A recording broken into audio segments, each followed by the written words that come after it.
بسم اللہ الرحمن الرحیم۔ MNS انفارمیشن کے پیارے دوستو، السلام علیکم ورحمۃ اللہ وبرکاتہ۔ امید ہے آپ خیریت سے ہوں گے۔ اللہ تعالیٰ آپ کو سلامت رکھے۔ تمام تعریفیں اس اللہ جل جلالہ کے لیے ہیں جو دونوں جہانوں کا پالنے والا ہے۔ درود و سلام ہو جناب محمد صلی اللہ تعالی وسلم پر، ان کی آل اولاد پر، صحابہ کرام پر، تمام کے تمام پر۔ قرآن و حدیث سے ثابت شدہ مستند وظائف میں سے آج ایک وظیفہ لے کر آپ کی خدمت میں حاضر ہوا ہوں۔ میرے دوستو، اللہ تبارک و تعالی جل جلالہ قرآن میں فرماتے ہیں، یہب لمن یشاء اناثا ویہب لمن یشاء الذکور۔ اللہ تعالیٰ جس کو چاہیں بیٹی عطا فرما دیں، جس کو چاہیں بیٹا عطا فرما دیں۔ اولاد کا دینا نہ دینا یہ اللہ جل جلالہ کے ہاتھ میں ہے، یہ کسی کے بھی اختیار میں نہیں ہے۔ اور اگلی آیت مبارکہ میں اللہ جل جلالہ عما نوالہ یہ اعلان فرماتے ہیں، اے لوگو او یزوجہم، یا اللہ تعالیٰ دے دے ذکرانا و اناسا، کسی کو بیٹے اور بیٹیاں دونوں دے دے، وَيَجْعَلُ مَن يَشَاءُ عَقِيمًا، اور جس کو چاہے اللہ تعالیٰ بانجھ رکھ دے۔ إِنَّهُ عَلِيمٌ قدیر، بے شک وہ خوب علم والا اور قدرت والا ہے۔ لیکن اللہ جل جلالہ نے اسی قرآن مجید کے اندر حضرت سیدنا ابراہیم علیہ السلام کا تذکرہ کیا، حضرت زکریا علیہ السلام کا تذکرہ کیا۔ مجھے آپ کو بتایا کہ دیکھو ان کو بڑھاپے کے اندر اللہ نے اولاد عطا فرمائی، لہٰذا اولاد سے محروم نہیں ہونا، اس لیے کہ وہ اللہ کی رحمت سے مایوس نہیں ہوئے تھے بلکہ اللہ سے مانگتے تھے۔ آپ بھی مایوس نہ ہوں تو اللہ تعالیٰ آپ کو بانجھ ہونے کے وقت بھی اولاد دے سکتا ہے۔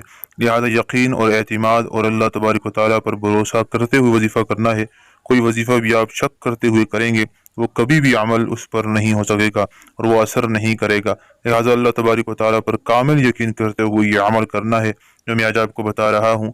اگر آج سے 100 بار یہ عمل آپ لوگ کر لیں، 90 دن نہیں گزریں گے کہ انشاءاللہ بانجھ عورت کو بھی اللہ تبارک و تعالیٰ اولاد کی امید لگوا دیں گے۔ طبی رکاوٹ ہو، میڈیکل کے طور پر ہو یا روحانی ہو، انشاءاللہ جل جلالہ اللہ تعالیٰ اولاد کی نعمت سے نواز دیں گے۔ تو آج کا عمل یہ ہے کہ آپ نے سورہ علق کی پہلی 2 آیتیں، پارہ نمبر 30 میں یہ آیتیں موجود ہیں، اس کو دیکھ لیجئے، اسکرین پر بھی نظر آ رہی ہوں گی۔ اور اسی طرح سورہ غافر یعنی سورہ مومن کی پہلی آیت، یہ بھی پارہ نمبر 24 میں ہے، اسکرین پر آپ کو نظر آ رہی ہوگی۔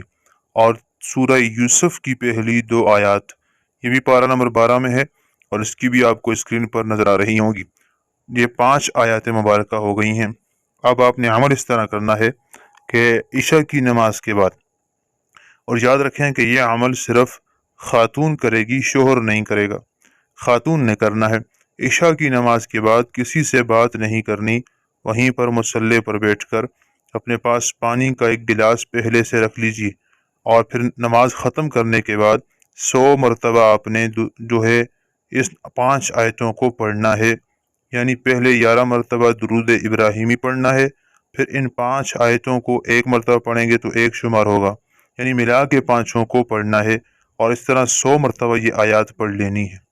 آپ کو اسکرین پر بھی نظر آ رہی ہوں گی، ملا کر بھی ہم نے لکھ دی ہیں، تو اس طرح آپ نے پڑھ لینا ہے۔ اور آخر میں پھر 11 مرتبہ درود شریف پڑھ لینا ہے، اور پھر اس پانی پر دم کر دیں، اور کسی سے بات نہ کریں، بات سے پہلے یہ عمل آپ نے کرنا ہے۔ اب گلاس پانی پر دم کر کے آدھا گلاس اپنے شوہر کو دے دیں، وہ پی لے، اور اس کے بعد جو پانی بچ جائے وہ عورت پی لے۔ یہ عمل آپ نے 4 مہینے کی نیت کر کے کرنا ہے، یعنی 4 مہینے کی نیت کر لیں کہ میں انشاءاللہ 4 مہینے یہ عمل کروں گی۔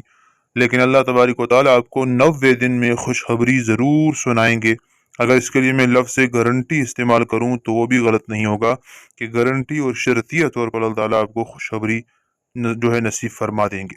اگرچہ میڈیکل کا مسئلہ ہو وہ بھی ختم ہو جائے گا، اور اگر کوئی روحانی مسئلہ ہو تو وہ بھی انشاءاللہ ختم ہو جائے گا۔ تو آپ کو انشاءاللہ تبارک و تعالیٰ امید ہو جائے گی اور آپ حمل سے ہو جائیں گی۔ اب اگر حمل سے ہو جائیں ان دنوں کے اندر، تو پھر آپ نے اگلا عمل حمل کی حفاظت کے لیے کرنا ہے، تاکہ جو حمل ہوا ہے اس کو نقصان نہ پہنچے۔ تو اس کے لیے آپ نے 4 مہینے یعنی حمل ہونے کے بعد پہلے 4 مہینے مسلسل سورہ یوسف کی تلاوت روزانہ کرنی ہے۔